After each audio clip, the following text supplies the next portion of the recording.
అమ్మా సీతమ్మ తల్లి, నీ చేతులతో అల్లుడి చితిని అంటించి వస్తున్నానమ్మా.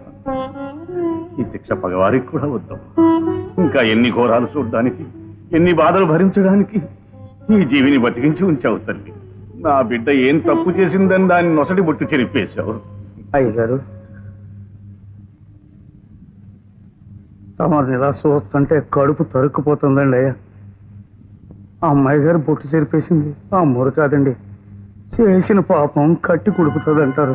సీతమ్మూరిని రాములని ఇన్నేళ్ళు ఎడతీసి ఉంచడం వల్లే ఆ అమ్మాయి గారి నుంచి అల్లుడు గారు దూరం అయిపోయారు. అయ్యగారు, ఈ విషయం ఎవరికి చెప్పొద్దు నాడు బెదిరించినా తవరిని ఇలా చూస్తా ఊరుకోలేకపోతున్నానండి అయ్యా.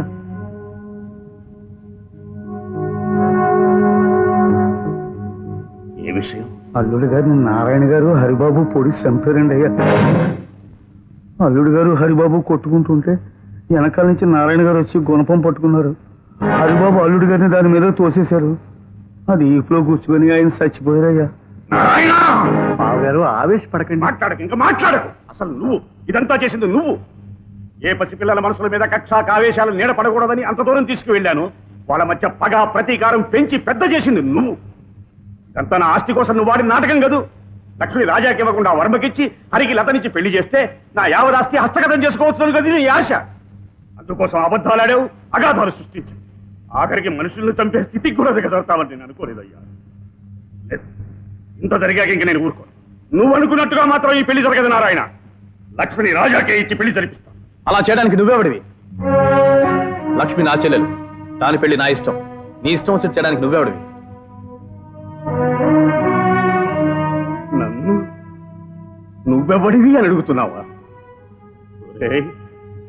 నీ తండ్రి చనిపోగానే నిన్ను చేరదీసి పెంచినప్పుడు ఆ పని చేయడానికి నువ్వెవడివి అని అడగలేదేరా? నీకు చందమామను చూపిస్తూ ఘోర ముద్దలు తినిపించినప్పుడు అలా చేయడానికి నువ్వెవడివి అని అడగలేదు.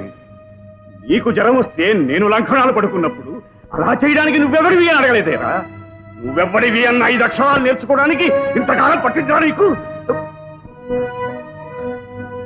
నా చేత అనరాని మాటలు అనిపించండి, మీ మొహాలు నాకు చూపించండి. నా ఇంట్లోకి తక్షణమే వెళ్ళిపోండి. పొమ్మనగానే మూటా ముల్లే సర్దుకుపోవడానికి నువ్వేమైనా అతిథివా, అడుక్కు తినేవాడివా? ఆస్తిలో ఆయనతో పాటు మీ నాన్నగారికి సమాన వాటాలే ఉన్నాయి. ఆస్తిని పంచమని అడగవయ్యా, అడుగు.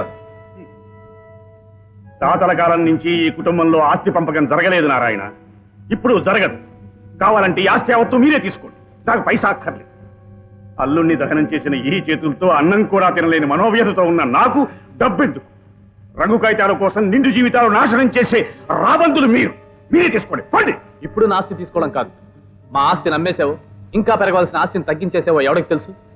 మా చిన్నతనం నుంచి ఇప్పటిదాకా జరిగిన లావాదేవీలకి లెక్కలు కావాలి.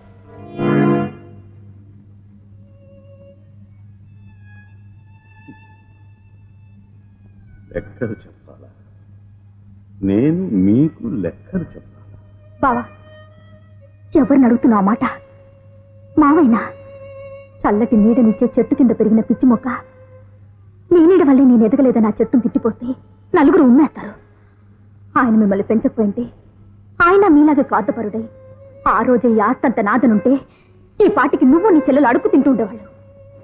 ఆ మనిషిని లెక్క అడుగుతావా? ఏ లెక్క చెప్పాలైనా? దాదాపు 25 ఏళ్ళు నువ్వు తిన్న అన్న ముద్దల లెక్క చెప్పాలా? నీ సరదాలకి జలసాలకి ఎందుకని అడగకుండా ఆయన ఇచ్చిన చిల్లర డబ్బులు లెక్క చెప్పాలా? ఏ లెక్కలు చెప్పాలి? అమ్మాయి, నువ్వు మాట్లాడు. పుట్టి బుద్ధిరిగాక నారాయణ మొదటిసారిగా ఒక మంచి మాట అన్నాడు. నువ్వు మాట్లాడకమ్మా.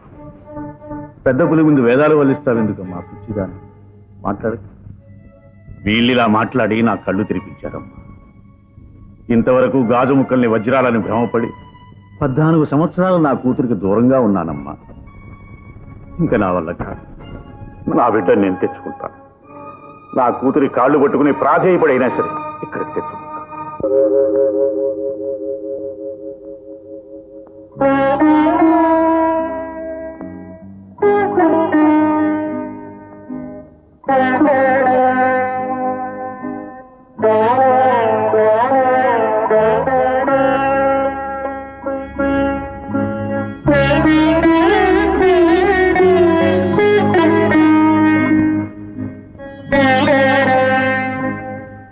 రాక రాక ఇంటికొచ్చి నీకు మంచినీళ్లు కూడా ఇవ్వలేకపోతున్నాను నాన్న. ఇది మైలు ఇల్లు.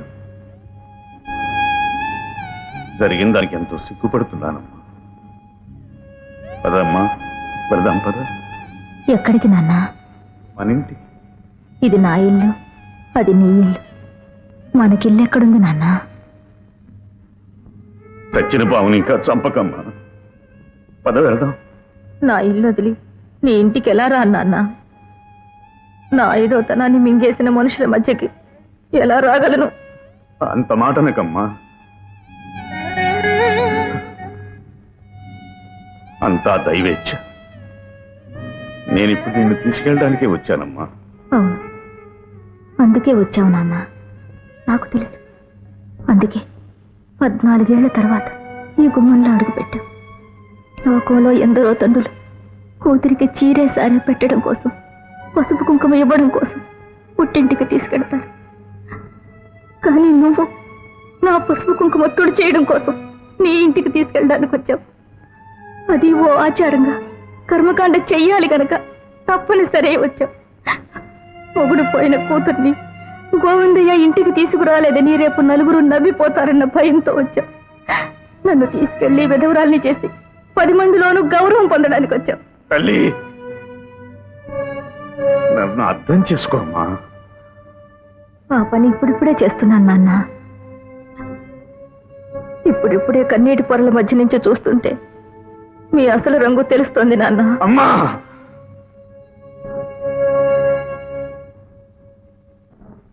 ఇంకేం మాట్లాడకమ్మా. చిన్నవాళ్ళకి దండం పెడితే క్షీణం అంటారు. ఇదే కోరుకుంటున్నావా నాన్న?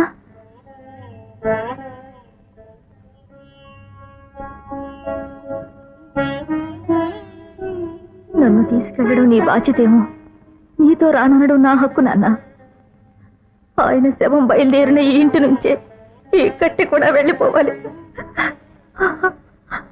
నువ్వు ఇంతసేపు ఉండి నేను నీతో బయలుదేరకపోతే వీధిలో జనం నిన్ను చిన్న చూపు చూస్తారు.